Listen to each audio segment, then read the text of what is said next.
rek ak nga xam ne mooy Sud Quotidien moom li mu def ci xëtam rek mooy Diomaye Sonko duel au sommet, silence sur le quotidien. noonu la ko defee daal di rek def xëtu président de la république ak ki nga xam ne nii photo ki nga xam ne mooy Ousmane Sonko premier ministre. waaye ñu dem rek si libération tamit lam def moom zone d'ombre autour de 85 milliards 507 millions francs CFA moom loolu rek la daal di indi ci li nga xamante ne nii rek mooy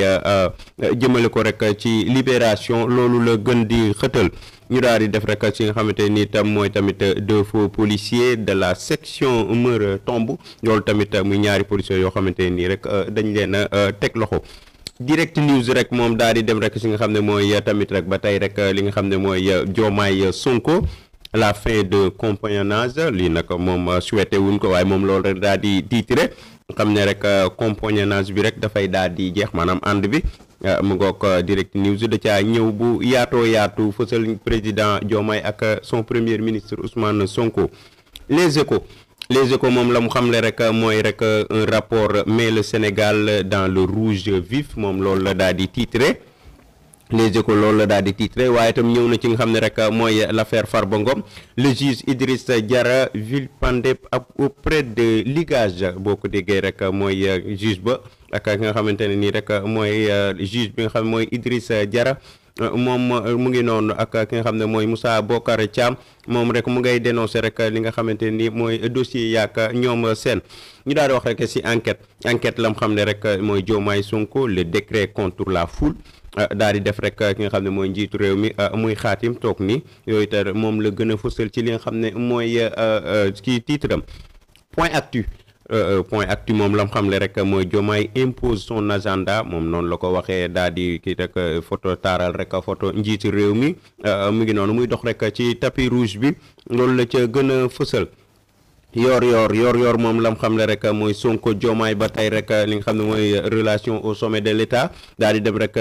daal di titré moom Sonko Diomaye une fraternité politique face au spectre de la trahison historique daal di def photo njiitu réew mi ak son premier ministre ñu ànd.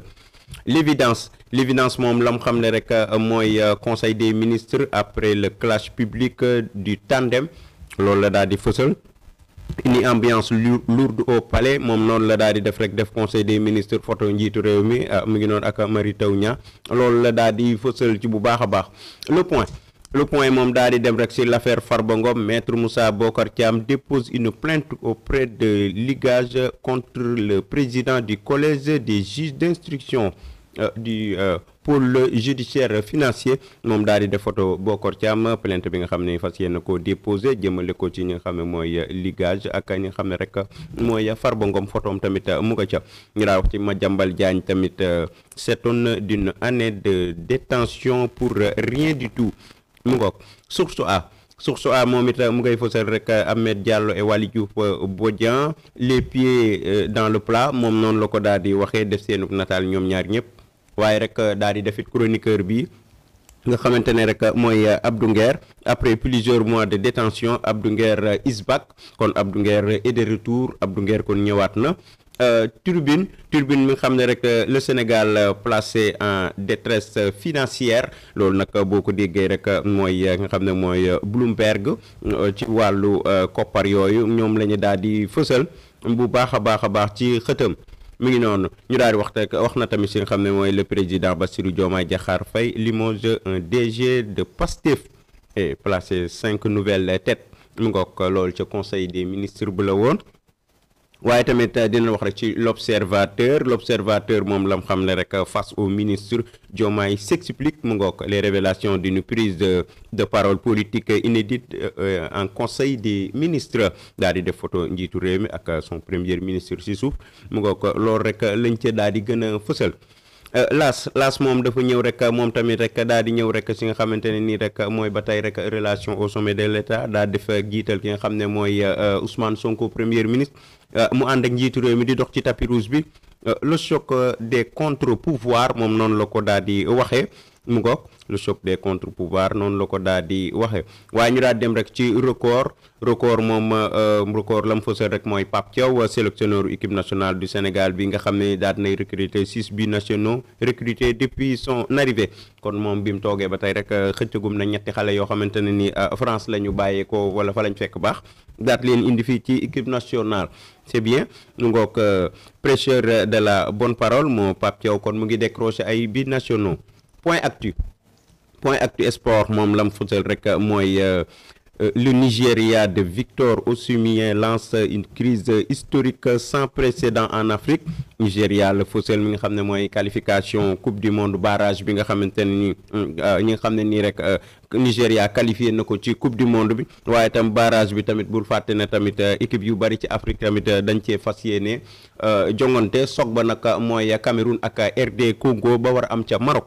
ñu ngoog Siteu signe pour un combat de prestige à Paris ñu def nataalub mbër moomu di Siteu mu ngoog waaye Tribune Sport tamit la mu fësal rek moom tamit ba tey rek ñëw na ci barrage bi baax tournoi de barrage au mondial 2026 ngam xam ne rek mooy Nigéria Cameroun RD Congo Gabon muy ay match yoo xamante ne ay match yu rëy lay doon ci barrage boobu une seule chance pour 4 mu ngoog kenn rek mooy génn ci ñeent ñooñ loolu nag dana jafe mu ngoog kon lii demi-finale lay doon après finale bi ku dóor dem coupe du monde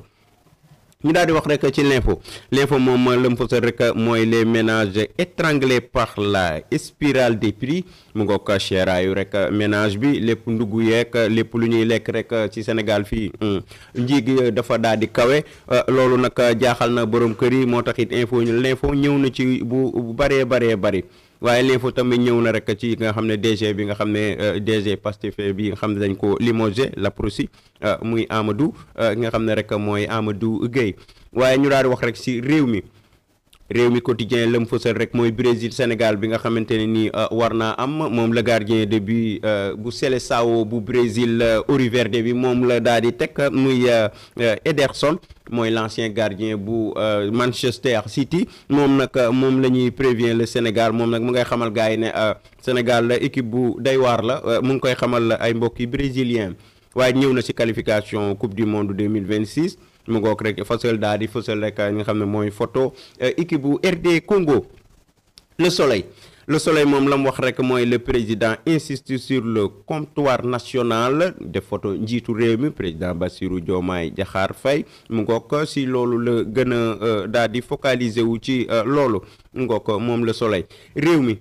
mi quotidien lam xam ne rek mooy Bassirou Diomaye Diakhar Faye Ousmane Sonko moom ba tey rek mu nga ca duel ba tey rek jiital ki nga xam ne mooy premier ministre njiitu réew mi nekk ci ginnaawam chronique d'un désaccord annoncé noonu la ko daal di waxee moom réew mi Walf Quotidien lam xam ne rek mooy mouvance présidentielle les champs de se dessinent mu ngoog yëf yaa ngoogu toog nii rek ci conseil des ministres def seeni nataal ñoom ñaar njiitu réew mi ak président Bassirou Diomaye Diakhar Faye lu fës la ci actualité bi ñu daal di wax rek ci Vox Populi li mu xam ne rek mooy nouvel épisode dans l'affaire Farba Ngom def maître Bokar Thiam moom rek ci attaque bi mu def ci président collège des juges d'instruction devant ligage moom noonu rek la ko daal di defee Abdou Nguer condamné mais libre mu ngoog Abdou Nguer kon chroniqueur boobu daal nay amub liberté démb ñu wax rek ci en relève quotidien moom lam xam ne rek mooy économie agricole et relance industrie le président Diomaye lance la campagne d'arachide et relance la Sonacos c'est une bonne chose mu ngay relancer rek usine boobu di Sonacos le président de la République Bassirou Diomaye Diakhar Faye ñu daal di wax rek ci leviel moom lam xam ne rek mooy gouvernement poursuivre la restriction des secteurs miniers loolu daal di fësal def ci liggéey bi nga xam ne ci wàllu mine mu ngoog loolu la fësal tamit yi nga xam ne rek mooy nomination de Aminata Touré Djidiack Faye salue la décision de Diomaye Faye mu ngoog c'est bien cela l'indépendant lam xam ne rek mooy Eiffage met en danger la vie des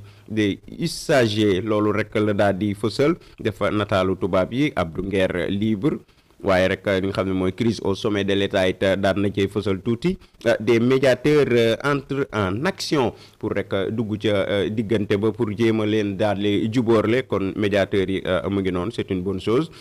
le quotidien le quotidien moom lam xam ne rek mooy coordonnatrice de la coalition Diomaye Président Ami Mal Aimé loolu lañ daan def daal di def photo Mimi Touré mu ngoog Ami Mal Aimé loolu la daal di fësal suba teel tam daal di ñëw rek si li nga xamante ne nii rek mooy 3 personnes interpellées à Ziguinchor avec 70 boulettes de cocaïne mu ngoog ñetti nit ñoo xam dañ leen jàpp foofu ca Ziguinchor ñu yoroon li nga xam ne mooy sinébar bu bëree bëri. ñu daal di wax rek si nga xam ne mooy lii quotidien dafa ñëw rek si enquête bi nga xamante ne enquête STEP consommation sel sucre et bouillon moom noonu la ko daal di xamee ces tueurs silencieux dans nos plats maanaam rek yi nga xam ne ñooy xorom si suukar si ak bouillon yi nga xam ne dañ koy faral di utiliser yooyu dañ koy faral di lekk waaye mën nañoo indil ay jafe-jafe suñu wér-gi-yaram ñu daal di wax rek si critique critique moom la mu xam ne rek mooy le maître du brouillard au cœur de la tempête moom noonu la ko daal di fësale moom critique def photo ki nga xam ne mooy le premier ministre Ousmane Sonko. kon mbokk yi mu ngoo ko loolu rek moo gën a fës si li nga xamante ne nii rek mooy actualité bi titre yi loolu nag si la ñuy def rek